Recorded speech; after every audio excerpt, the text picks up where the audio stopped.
Hello friends, welcome back to our YouTube channel all in one 2.0। So friends, आज के इस video में आप लोग देख ही सकते हैं मेरे साइड से कुछ वर्ड्स लिखे हुए हैं। तो आप गेस कीजिए मैं क्या बताने वाला हूं आज के इस वीडियो में। बहुत ही इंटरेस्टिंग आज का इस वीडियो होने वाला है। आप लोग फ्रेंड्स पूरा एंड तक देखें। मैं नोटिस किया आप लोग एंड तक नहीं देखते हैं और काफ़ी रिस्पॉन्स नहीं देते हैं, तो प्लीज़ आप पूरा वीडियो को एंड तक देखें। उसके बाद ही आपको समझ में आएगा कितना इंटरेस्टिंग, कितना अच्छा वीडियो है, कितना हेल्पफुल है आपके लिए। ठीक है फ्रेंड्स, और साथ ही शुरू करने से पहले आप लोगों से रिक्वेस्ट है कि प्लीज़ अगर चैनल पर नए हैं तो चैनल को सब्सक्राइब जरूर करें और साथ ही वीडियो को अच्छा लगे तो शेयर करें ताकि दूसरे लोग भी इस वीडियो का, इस चैनल का बेनिफिट ले सकें। ठीक है फ्रेंड्स, तो चलिए हम आपको शुरू करते हैं। यहाँ मैं बताता हूँ आपको ये बर्ड्स क्या हैं और इनका क्या यूज़ है और आज के वीडियो का नाम भी क्या रहेगा। ठीक है फ्रेंड्स, बेसिकली आपने टाइटल थंबनेल देख लिया होगा तो शायद आइडिया लग गया होगा, उसी के बाद ही आपने क्लिक किया है। तो चलिए इनको बोलते हैं फ्रेंड्स, आज की वीडियो का हम नाम रखते हैं एक तरह से सुपरफ्लूअस। SUPERFLUOUS,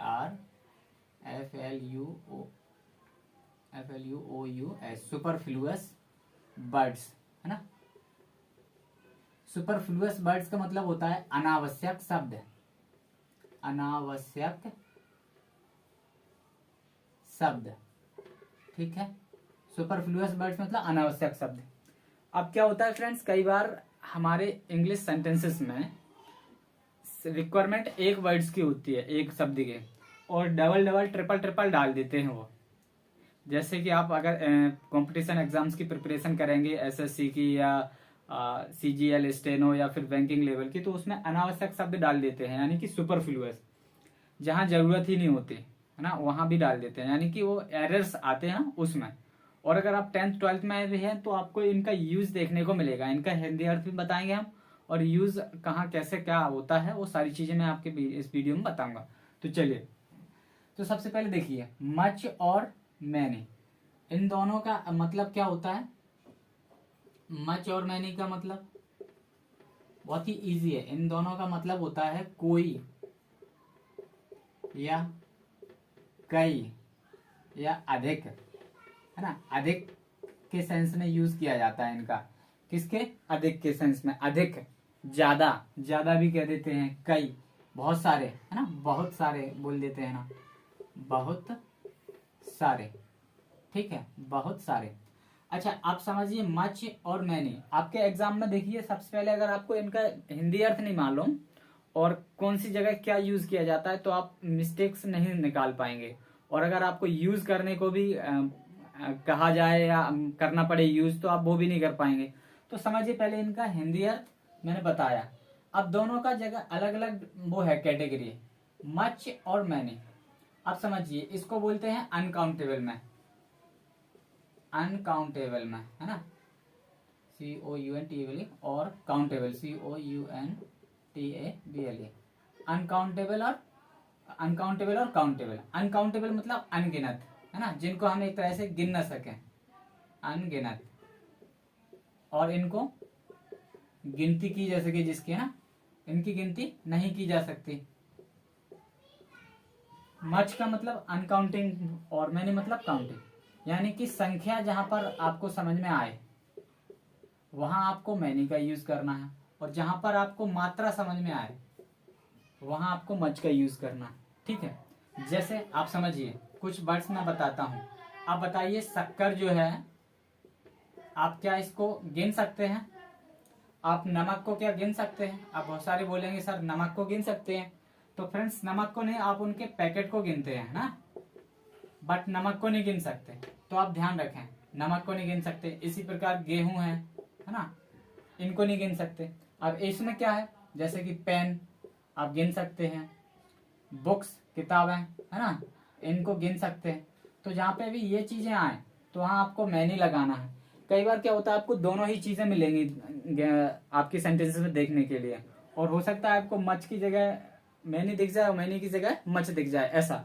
तो आपको पूरा सेंटेंस पढ़ेंगे आप तो आप समझ में आ जाएगा कि सेंटेंस में किताबों की बात हो रही है या फिर चीनी की बात हो रही है, पेन की बात हो रही है या फिर शक्कर की बात हो रही है ना, या फिर घरों की बात हो रही है। घर, घर काउंटिंग हो सकती है इनकी, है ना, शहरों की काउंटिंग हो सकती है, कितने शहर हैं, इस टाइप से। लेकिन यहाँ आप नहीं काउंट कर सकते। दूध आप काउंट कर सकते हैं, दूध की मात्रा 1 लीटर 2 लीटर ऐसा बोलते हैं, लीटर होता है तो वो आप काउंट कर सकते हैं। बट अगर सीधा लिखा जाए मच मिल्क तो मतलब कैसे हो पाएगा, है ना।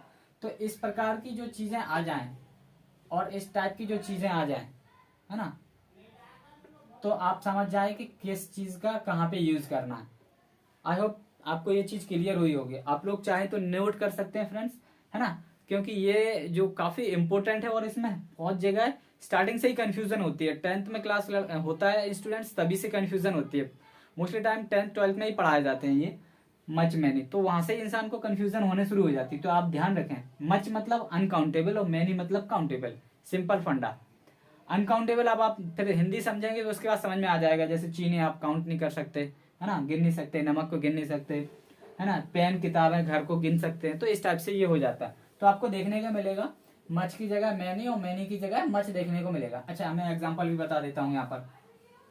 आई हैव मच पेन्स, है ना। तो आप देखिए यहाँ पर आ गया मच और आगे लिखा है पेन्स, जबकि हम पेन्स को गिन सकते हैं। तो फिर यहाँ पेन नहीं लगाएंगे, क्या लगाएंगे हम, मैनी लगाएंगे। इसको काट के मैनी लगाएंगे। इसी टाइप से एक और सेंटेंस लिखते थे, सी हैज मैनी मिल्क, है ना, या कुछ भी लिख लो, चीनी शुगर लिख लो, सी हैज मैनी शुगर। तो आप देखिए शुगर जो है आप काउंट नहीं कर सकते, यानी कि चीनी को आप गिन नहीं सकते हो, जबकि ये लगाते हैं गिनती के लिए। तो फिर यहाँ लगाएंगे, क्या लगाएंगे, मच लगाएंगे, और ये सही होगा। ठीक है, तो आपको ये चीज समझ में आई होगी। अब हम आपको चलते हैं दूसरी साइड, दूसरे नंबर पर। ठीक है, आई होप इस चीज को आप नोट कर लें। मैं आपको इरेज कर देता हूं। तो फ्रेंड्स आपने नोट कर लिया होगा, मैंने इरेज कर दिया है। अब हम आते हैं अपने दूसरे नंबर पे।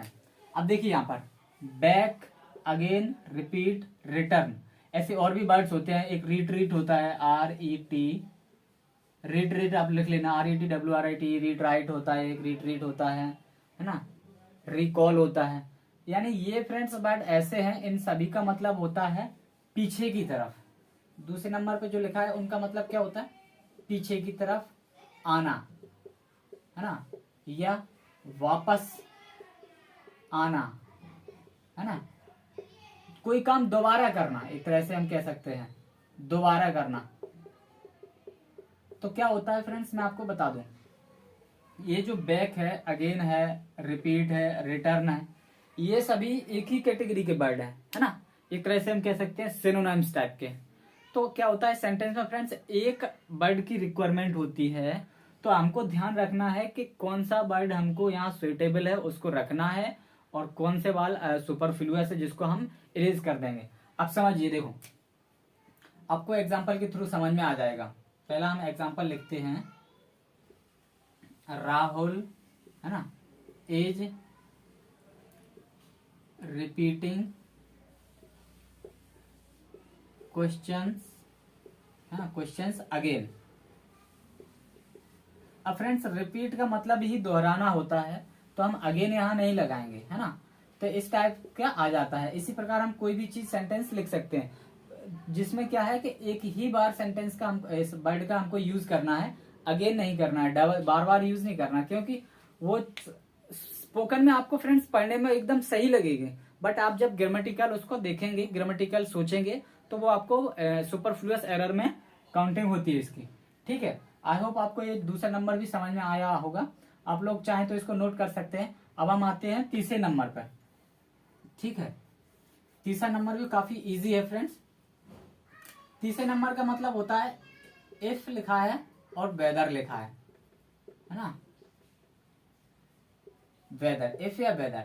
ये क्या होता है फ्रेंड्स, आप जब नरेशंस पढ़ेंगे तो आपको मोस्टली टाइम देखने को मिलेगा। मोस्टली क्या एक्चुअली में नेगेटिव और जो इंटरोगेटिव सेंटेंसेस होते हैं वहां आपको 100% देखने को मिलेगा इनमें से कोई ना एक वर्ड। तो इफ का मतलब होता है यदि, है ना, यदि, और वेदर का मतलब भी यदि होता है या फिर चाहे होता है। तो ये क्या होता है, जब आप नरेशन पढ़ेंगे तो आपको वहां पर सुपरफ्लुअस एरर के तौर पर देखने को मिल सकते हैं, जो कि कई बार एक साथ देखने को आते हैं।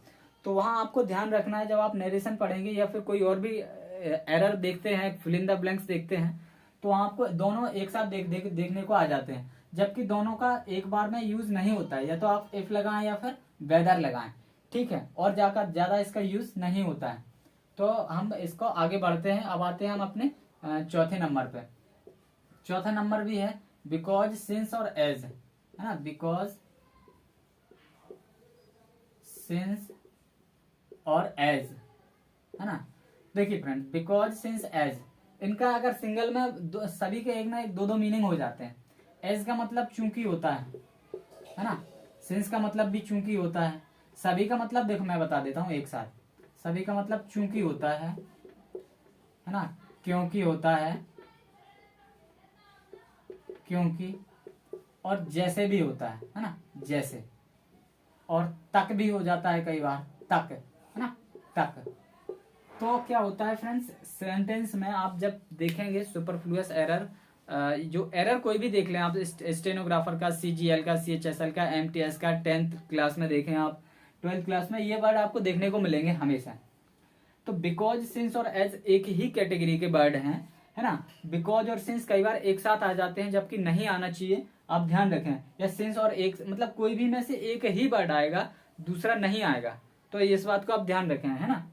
अब देखिए आता कैसे, और तीनों का मतलब भी एक जैसा हो जाता है ना। चूंकि अकेले में इसका मतलब क्योंकि भी होता है, बहुत सारे लोग सोच रहे होंगे, है ना, क्योंकि भी होता है। एज का मतलब जैसे होता है, वो भी होता है फ्रेंड्स, बट क्या होता है कि ये सेंटेंस में डबल बार आ जाते हैं, जबकि ऐसा नहीं आना चाहिए।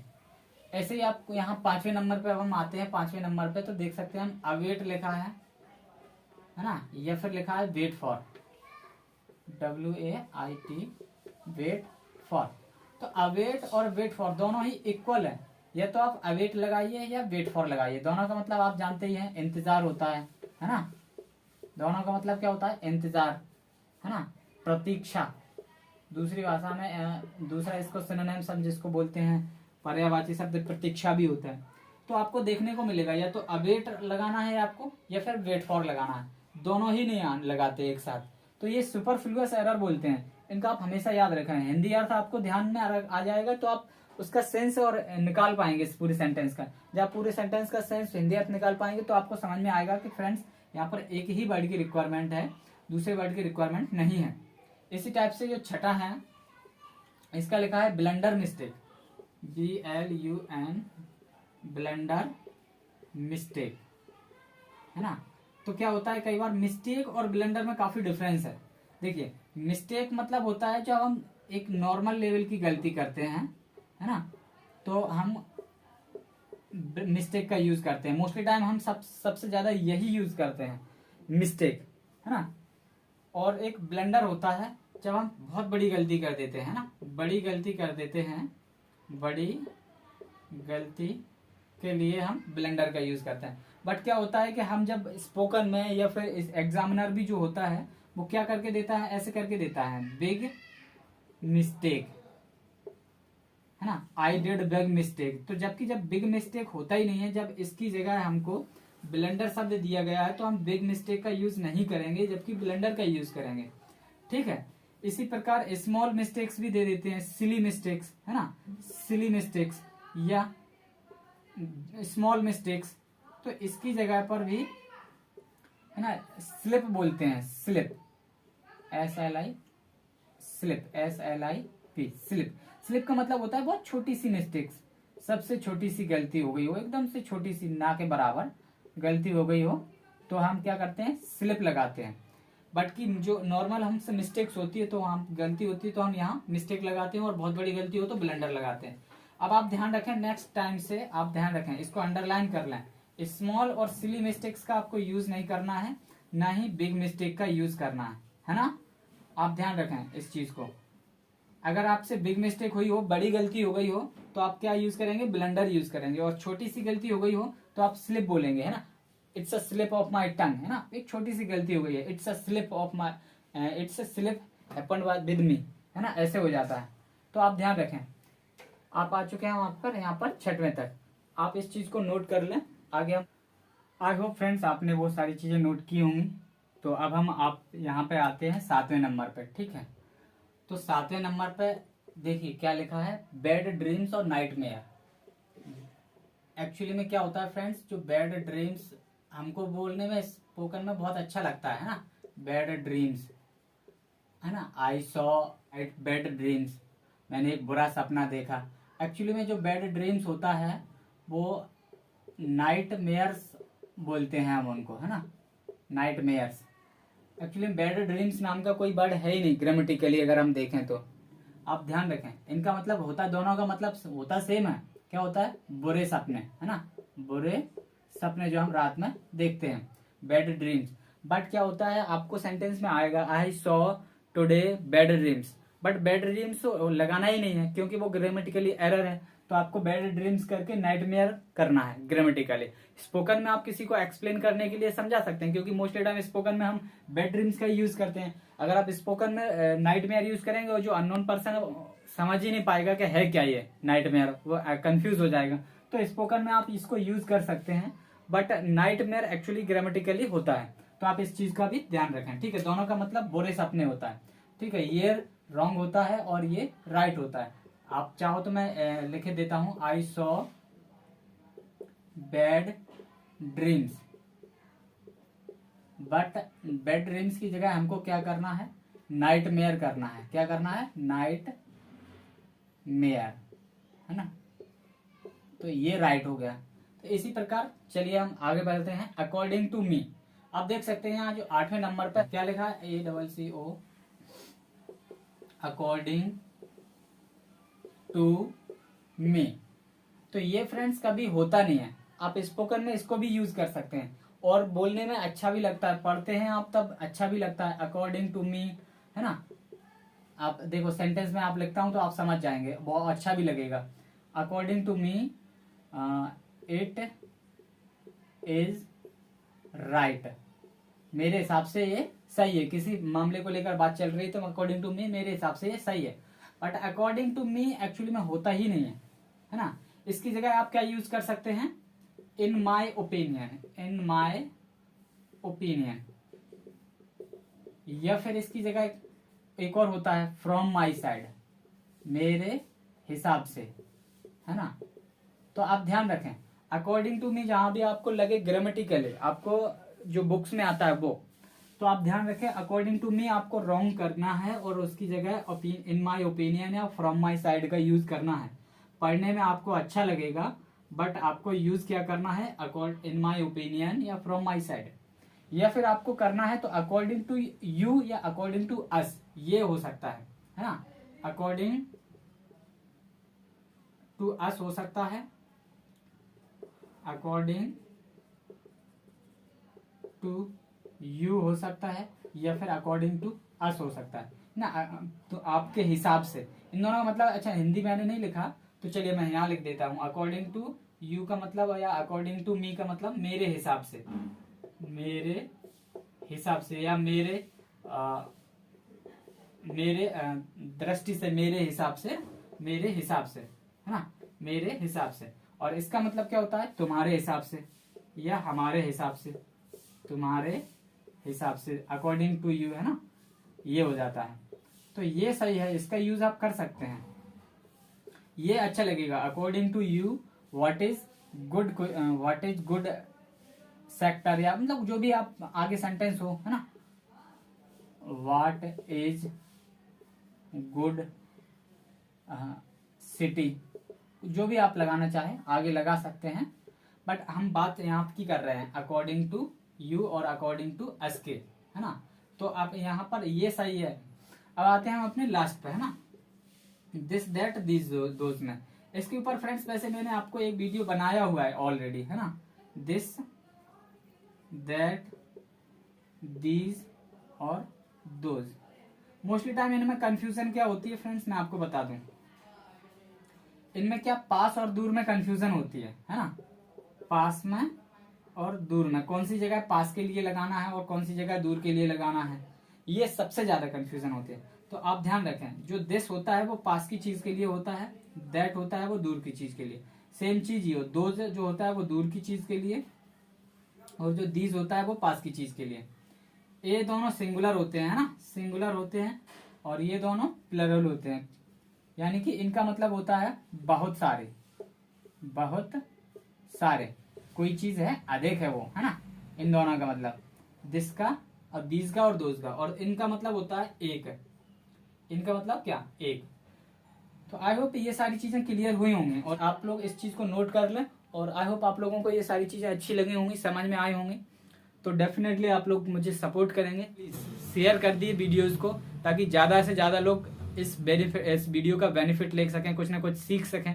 और डेफिनेटली मैं ये सोचता हूँ कि अगर मैं 2-4 बच्चों को भी कुछ ना कुछ सिखा पा रहा हूँ तो मेरे लिए वो बहुत अच्छी बात है। प्लीज़ चैनल को सब्सक्राइब जरूर करें, वीडियो को लाइक करें, और तब तक के लिए thanks for watching, keep smiling, keep laughing, thank you.